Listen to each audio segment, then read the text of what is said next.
Tão delirante. Imagina achar que eu me casaria com ele. Ela riu depois que eu a pedi em casamento na frente das amigas. Eu disse, você está certa, e saí do restaurante. Arrumei todas as minhas coisas enquanto ela ainda estava fora com elas. Ela chegou em casa e encontrou o apartamento vazio e uma mensagem. Imagina achar que eu ficaria. Uma semana depois, ela apareceu chorando na porta do meu apartamento. Oi, pessoal, antes de continuarmos com o vídeo, não se esqueçam de se inscrever no canal e deixar o like se quiserem ver mais histórias como essa. Obrigado. A caixinha do anel parecia pesar 1000 quilos no meu bolso. Meu coração não estava apenas batendo. Era uma batida frenética, esperançosa, como um solo de bateria contra minhas costelas. Eu tinha planejado aquilo por meses. Economizado para o anel que ela havia apontado discretamente na vitrine de uma joalheria. Escolhi este restaurante, o Celadon, porque foi onde tivemos nosso primeiro encontro de verdade. Eu até tinha combinado com o garçom para trazer uma garrafa do champanhe favorito dela no momento certo. O momento certo era agora. Do outro lado da mesa, Chloe comandava a conversa. Sua risada soava como sinos agudos e brilhantes enquanto terminava uma história sobre humilhar um estagiário na agência de marketing onde trabalhava. Suas duas melhores amigas, Jenna e Priya, imitavam cada expressão dela. Uma plateia perfeitamente sincronizada de duas pessoas. Respirei fundo. Era isso. O barulho do restaurante se transformou em um murmúrio distante. Chloe, eu disse, com a voz felizmente firme. Ela parou no meio de um gole do Cosmopolitan e arqueou uma sobrancelha perfeitamente desenhada. O que foi, amor? Você está com cara de constipado. Jenna riu baixinho. Eu me levantei, a cadeira raspando suavemente no piso. Caminhei até o lado da mesa onde ela estava. As três mulheres olharam para mim, sorrisos curiosos nos lábios de Jenna e Priya. O de Chloe era mais um meio sorriso divertido. Ajoelhei-me, o choque do chão frio atravessando minha calça social. Tirei a caixinha do anel do bolso com dedos subitamente desajeitados. Clique. A tampa se abriu. O único diamante, impecável, captou a luz suave do teto. Vi meu próprio reflexo, esperançoso e aterrorizado, em suas facetas. Chloe Marie Evans. Comecei, as palavras ensaiadas voltando à tona. Há 3 anos, você tem sido a parte mais vibrante e emocionante da minha vida. Você torna cada dia imprevisível. E, meu Deus, não foi um suspiro de alegria. Foi uma declaração de choque puro e absoluto. O sorriso divertido congelou e depois tremeu. Uma mão voou até a boca dela, mas não para conter um grito. Era para esconder a risada que já borbulhava na garganta. Os olhos dela correram do anel para Jenna, depois para Priya. Uma única risada alta e vazia escapou. Você está falando sério? Ela perguntou, a voz alta o suficiente para que o casal da mesa ao lado olhasse. O solo de bateria no meu peito tropeçou e virou uma batida doente, fora de ritmo. Claro que estou falando sério. Eu te amo. Quero passar minha vida com você. Ela baixou a mão, o sorriso completo e cruel agora exposto. Recostou-se na cadeira, como se estivesse fisicamente se afastando da oferta nas minhas mãos. Olhou para Jenna, os olhos arregalados em incredulidade teatral. Você acredita nisso? Ela disse, com a voz projetada para uma plateia. Não era para mim. Era um comentário. Mark. Ah, Mark. Tão delirante. A palavra me atingiu como um tapa físico. Delirante. Priya se mexeu desconfortável, olhando para o prato. Jenna, no entanto, se inclinou para frente, como um abutre sentindo carniça. Chloe voltou a olhar para mim, mas não era o olhar que se dá a um parceiro. Era o olhar que se dá a um garçom meio lento que trouxe o vinho errado. Imagina achar, ela disse lentamente, pronunciando cada palavra para causar o máximo impacto, que eu realmente me casaria com ele. Ela disse ele como se fosse sinônimo de lixo. Chloe, eu tentei, mas ela me cortou com um gesto da mão. Não, escuta. É fofo. É mesmo. Esse negócio de engenheiro estável. As marmitas organizadas de domingo. A segurança é bonitinha, amor. De verdade. Ela inclinou a cabeça. Mas casamento? Com você? Minha vida ficaria tão acomodada. Eu estaria entediada aos 30. Eu sou feita para brilho. Para experiências. Não para isso. Ela fez um gesto vago em minha direção, ainda ajoelhado, a caixinha do anel agora parecendo um artefato radioativo na minha mão. A humilhação era uma coisa viva, rastejando pelo meu pescoço, queimando minhas orelhas. Vi a pena nos olhos de Priya e a alegria nua nos de Jenna. Vi os outros clientes fingindo não olhar. Mas, acima de tudo, vi Chloe. Não a mulher que eu amava, mas uma estranha, encenando crueldade para ganhar aprovação social. O chão frio sob meu joelho parecia infiltrar-se nas minhas veias. O estilhaçamento do meu coração não foi uma ruptura dramática. Foi uma explosão interna silenciosa, cujos fragmentos congelaram instantaneamente em algo afiado e claro. Toda a névoa de amor e esperança evaporou no calor do escárnio dela, deixando um cenário de verdade brutal e inegável. Eu me movi devagar, de forma deliberada. A batida frenética havia sumido, substituída por um silêncio profundo e estridente. Fechei a caixinha do anel. O clique da tampa foi o som mais alto do mundo. Levantei-me, as articulações parecendo velhas. Alcancei o bolso de trás, tirei a carteira. Calculei minha parte dos aperitivos e bebidas, acrescentei uma gorjeta generosa pelo espetáculo iminente e deixei o dinheiro sobre a mesa, ao lado do prato de pão intocado dela. Você está absolutamente certa, eu disse, com a voz calma, plana, sem emoção alguma. Nem parecia minha. Erro meu. Não olhei para Jenna nem para Priya. Não olhei para as outras mesas. Certamente não olhei para Chloe, cujo sorriso ensaiado finalmente vacilava em confusão. Virei-me e caminhei em direção à saída. Não saí batendo a porta. Não corri. Caminhei com o passo firme e decidido de um homem que acabará de receber um mapa para sair de uma prisão que nem sabia que existia. Ouvi um Mark estrangulado atrás de mim, mas não era um chamado de amor ou arrependimento. Era o som de uma artista cuja peça favorita acabará de sair do palco. Empurrei a pesada porta do restaurante e fui para o ar frio da noite. O silêncio havia desaparecido, substituído por uma única e clara ordem que ecoava no novo espaço vazio onde meu coração costumava estar. Volte para casa. Apague-se. A viagem de volta foi feita em absoluto silêncio. Não liguei o rádio. Não gritei nem chorei. Apenas percorri as ruas familiares, minha mente operando com uma clareza aterradora, cristalina. A dor emocional estava ali, um vasto oceano escuro esperando para me engolir. Mas, por enquanto, eu estava sustentado por um único comando firme. Mover. Nosso. Não. O apartamento dela ficava em um condomínio moderno que ela escolhera pela estética. Eu pagava 70% do aluguel.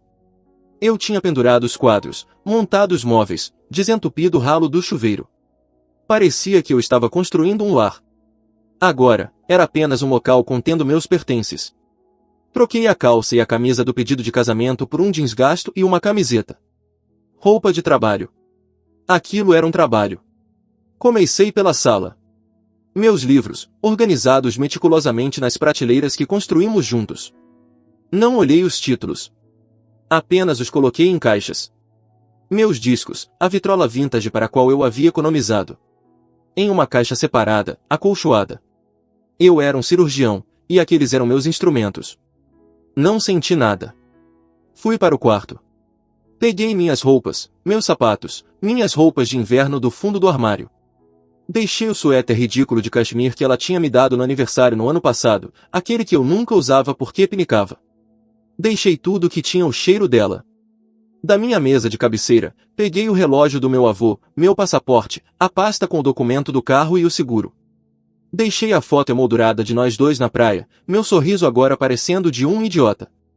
A única hesitação veio no meu cantinho de escritório, que na verdade era só um canto do segundo quarto. Ali, em um cofre à prova de fogo trancado, estava a prova tangível da minha ilusão. Os recibos guardados do anel, os folhetos da casa à beira do lago que eu vinha pesquisando discretamente para um futuro verão, a lista de possíveis destinos de lua de mel que eu tinha começado no celular e impresso. Não abri o cofre. Coloquei tudo dentro de um caixote. Eu queimaria depois. O trabalho físico era aterrador. Fita rasgando. Caixas sendo lacradas. O baque surdo de recipientes empilhados. Eu era um fantasma apagando meticulosamente o próprio rastro. Peguei minhas facas de cozinha de alta qualidade, aquelas que eu usava para cozinhar as refeições que ela postava no Instagram. Deixei as panelas antiaderentes chamativas que ela comprará porque eram bonitinhas. Peguei minha caixa de ferramentas. Deixei os móveis. Tudo estava contaminado, um cenário para uma peça que agora havia terminado, definitivamente. 3 horas. Foi quanto tempo levou para reduzir minha vida naquele espaço a uma pilha organizada de caixas e 2 malas junto à porta. O apartamento parecia estranho, desequilibrado, mais vazio, mas não totalmente vazio, como um museu depois de um roubo apressado. Fiz uma última varredura. Banheiro. Meu barbeador. Minha escova de dentes. A colônia cara que ela dizia amar. Deixei as toalhas combinando. Então me sentei em um banco da ilha da cozinha, aquele onde eu tinha tomado tantos cafés da manhã solitários enquanto ela dormia. Peguei o celular. A foto de contato dela, rindo, cabeça jogada para trás, parecia me encarar. Eu não a bloqueei. Ainda não. Digitei uma única frase. Não era raiva. Não era tristeza. Era um eco simples, factual. O último prego no caixão que ela mesma havia construído. Imagina achar que eu ficaria. Eu apertei enviar. Vi a mensagem ser entregue. Então, e só então, fui até as configurações. Bloqueei o número dela. Abri cada aplicativo de rede social. Bloquear. Bloquear. Bloquear. Não foi um ato de fúria. Foi um protocolo de cibersegurança. O corte de uma linha comprometida. Contratei uma van por aplicativo, com um motorista que não fez perguntas. Carregamos minha vida na parte de trás em 10 minutos silenciosos. Quando saí com meu próprio carro, a van me seguindo, não olhei para trás, para o prédio. Eu já tinha ido embora. Meu melhor amigo, David, abriu a porta às 23h30, segurando um monitor de bebê adormecido. Ele olhou uma vez para o meu rosto, para os faróis da van ligada atrás de mim e para a pilha de caixas, e simplesmente deu passagem. O quarto de hóspedes está livre. Colocamos o bebê para dormir faz 1 hora, então pisa leve. Sem perguntas. Isso é amizade de verdade. A represa rompeu por volta das 2 da manhã, no escuro, no silêncio estranho do quarto de hóspedes do David. O oceano de dor finalmente transbordou a muralha de adrenalina e clareza. Foi uma tempestade silenciosa e violenta. Mãos tremendo. O peito arfando. As lágrimas quentes e vergonhosas de um homem descartado em público encharcando um travesseiro emprestado.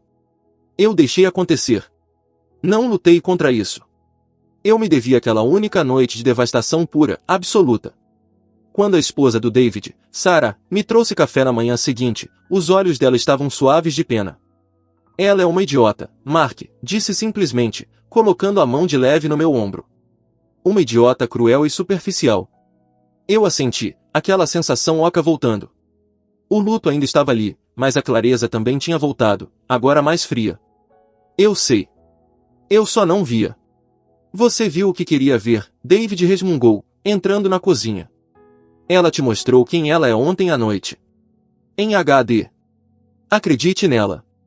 Eu acreditei. Na semana seguinte, eu operei. Liguei para o proprietário, expliquei a situação em termos diretos, sem emoção. Paguei uma multa pesada para quebrar o contrato, transferi minha parte da penalidade e enviei o comprovante por e-mail ao proprietário com instruções para repassar a inquilina restante. Minhas obrigações legais estavam encerradas. Não olhei as redes sociais dela. Silenciei ou deixei de seguir qualquer pessoa que fosse principalmente amiga dela. Mas o mundo é pequeno, e a informação sempre encontra um jeito de passar pelas frestas. Um amigo em comum neutro, Ben, mandou mensagem 3 dias depois. Ben, ei, cara. Ouvi umas coisas malucas. Você está bem? Eu, estou bem. Agradeço por checar. Bem, ela está dizendo para as pessoas que você teve um surto psicótico e a abandonou. Mas a namorada do meu primo estava no Celadon naquela noite. 2 mesas ao lado. A história que ela contou é diferente. Eu, imagino que seja. Bem, só queria te avisar que a narrativa não está colando.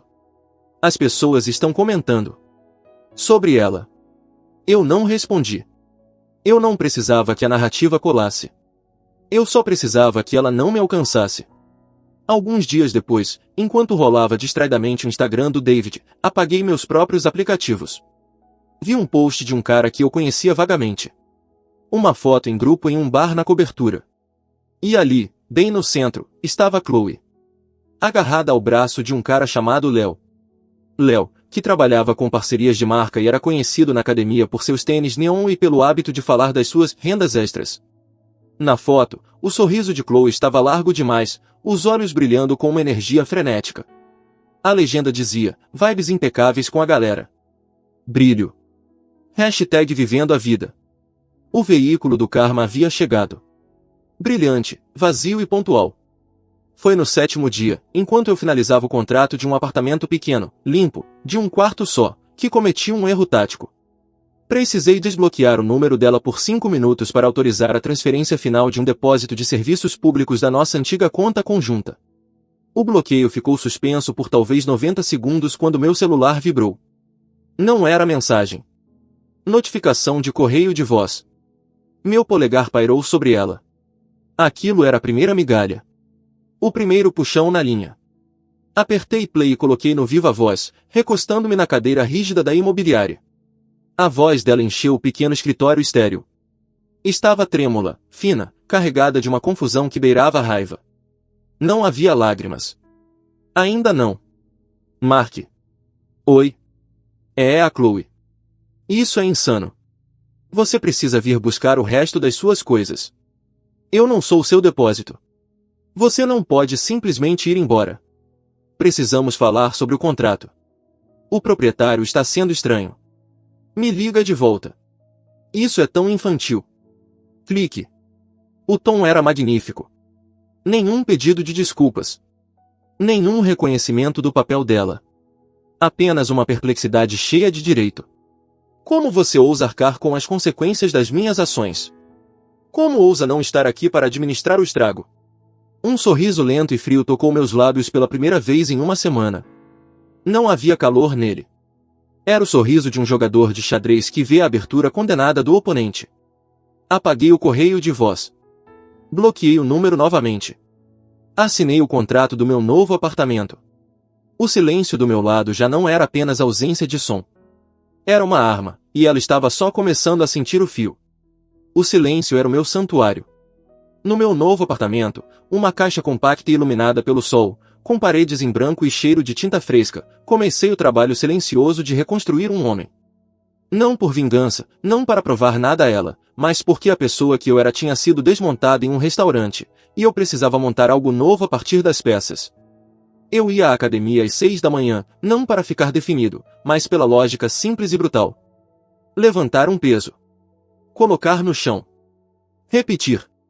O progresso era mensurável. Encontrei uma terapeuta, uma mulher direta chamada Doutora Vance, e no consultório tranquilo dela, não falei só sobre a Chloe.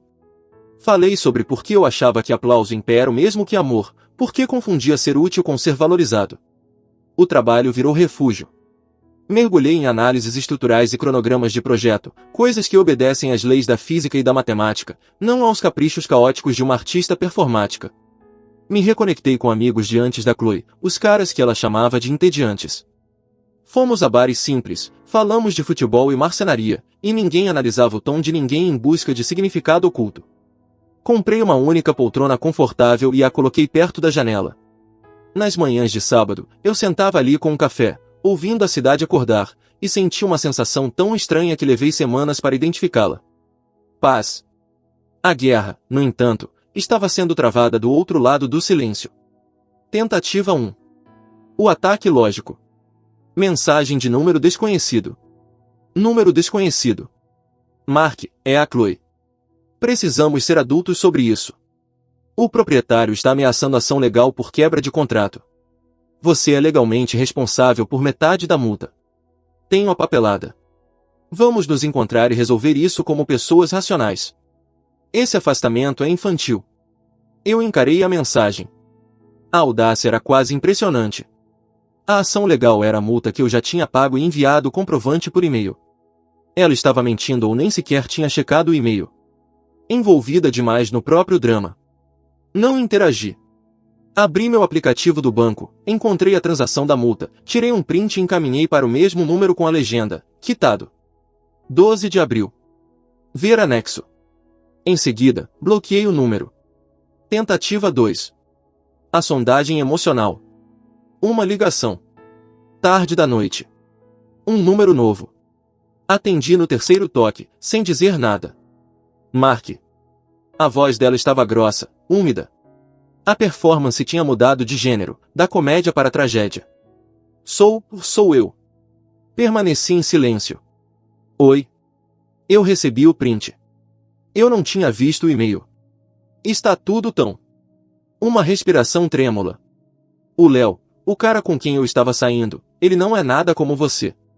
Ele pegou $500 emprestados para uma oportunidade imperdível e simplesmente sumiu. Minhas amigas estão estranhas. A Jenna disse que eu talvez tenha exagerado. No restaurante. Eu conseguia ouvir a construção cuidadosa da frase, o teste das águas. Ela estava me oferecendo um pedaço de culpa, para ver se eu mordia. Ela preencheu o silêncio que deixei. Eu sinto falta da nossa rotina. De chegar em casa e você já ter começado o jantar. De saber que as contas estavam resolvidas. Era estável. A palavra que ela antes cuspira como insulto agora era oferecida como um tributo saudoso. A gente pode só conversar? Um café. Sem expectativas. Eu acho que cometi um erro terrível. O apelo ficou suspenso no ar. O antigo eu teria desmoronado. O antigo eu ouvia uma donzela em perigo. O novo eu ouvia uma consumidora que devolveu um produto, achou o substituto defeituoso e queria saber se a garantia ainda valia. Eu já retirei minhas coisas e quitei o contrato, eu disse, com a voz calma. Um lago plano. Não há nada para discutir. Mark, por favor. Eu encerrei a chamada. Bloqueei o número. Não senti nada além de um leve asco, como se tivesse encostado em algo pegajoso. O karma não veio como um trovão. Foi um desmoronamento lento e público. Eu soube disso por bem, que soube pela namorada do primo dele, que viu tudo nas redes sociais. Léo, o cara das vibes, não tinha apenas dado um ghost na Chloe. Ele estava saindo com 3 mulheres ao mesmo tempo, todas as quais se descobriram por meio de uma série de stories incriminadores no Instagram. Seguiu-se um confronto dramático e público nos comentários de uma das postagens dele, com as respostas furiosas e cheias de erros de ortografia da Chloe sendo printadas e compartilhadas por todo o círculo social deles. As vibes impecáveis agora eram um vazamento tóxico. A crueldade performática delas minhas custas agora estava sendo reavaliada sob a lente da própria humilhação pública dela. A narrativa havia virado completamente. Aquilo, ao que parecia, foi o ponto de ruptura. Tentativa 3. A verdade raivosa. Desespero na porta. Eu estava fazendo macarrão, um simples aglio e olio, quando o interfone da porta principal do prédio tocou. Eu não esperava ninguém. Apertei o interfone. Alô? Mark. Sou eu. Me deixe entrar. A voz dela estava áspera, despida de qualquer encenação. Não era um pedido. Era uma exigência. Não respondi. Soltei o botão do interfone. 1 minuto depois, meu celular pessoal tocou. Número desconhecido. Deixei cair na caixa postal. O interfone tocou de novo, um zumbido longo e incessante. Com um suspiro, desci. Não para deixá-la entrar, mas para acabar com aquilo. Abri a porta interna do saguão.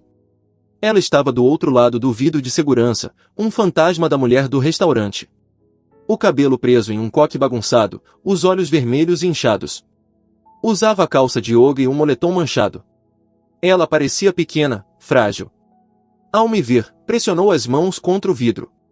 Abre a porta, Mark. A gente precisa conversar. Agora. Eu não abri. Fiquei ali dentro, braços cruzados. Diga o que você precisa dizer. Me deixe entrar, ela sibilou, a voz falhando. Você tem que me deixar entrar. Olha o que você fez. Você foi embora e destruiu tudo. Permaneci em silêncio, observando-a. Você me deixou com o aluguel inteiro. Com as contas. O Léo limpou minha conta do Venmo. Minhas amigas não retornam minhas ligações. A Jenna disse que eu crio drama. As palavras dela caíam em avalanche, um acúmulo de consequências com a culpa colocada diretamente em mim. Isso é culpa sua. Se você não tivesse feito aquilo, aquele espetáculo no restaurante, nada disso teria acontecido. Finalmente falei, a voz baixa e constante. Eu pedi você em casamento. Você disse não. Foi só isso que aconteceu. Você me humilhou, ela gritou, Os punhos agora pequenas bolas contra o vidro. Você me colocou contra a parede. O que eu deveria ter feito? Você deveria ter dito não, eu disse, a simplicidade pairando no ar. Você não precisava fazer um monólogo. Ela me encarou, o peito subindo e descendo. O papel de vítima estava escorregando, corroído pela minha calma irritante. A verdadeira base do caráter dela emergia. Você nunca foi suficiente mesmo, ela cuspiu, a máscara finalmente caída, revelando o rosto rosnando por baixo. Você era um tapa-buraco. Um sofá confortável que eu estava esperando substituir. Eu estava te fazendo um favor ficando com você. Você é um homenzinho chato e previsível e vai morrer sozinho, seu bastardo frio. Ali estava a verdade crua, feia e final. Eu não estremeci. Senti uma estranha sensação de gratidão. Ela acabará de confirmar, em detalhes explícitos, que cada grama de dor tinha valido a pena por aquele momento de clareza. A senti uma única vez, devagar. Ok. Então me virei e caminhei de volta em direção às escadas. Mark, ela gritou, o som abafado pelo vidro. Mark, volta aqui. Não olhei para trás. Subi as escadas até meu apartamento silencioso, até o cheiro de alho e azeite dourado, até minha única cadeira ao lado da janela. Servi o macarrão, sentei e comi minha refeição em perfeita e ininterrupta paz. O interfone tocou mais uma vez, um estouro curto e furioso, e então silenciou para sempre.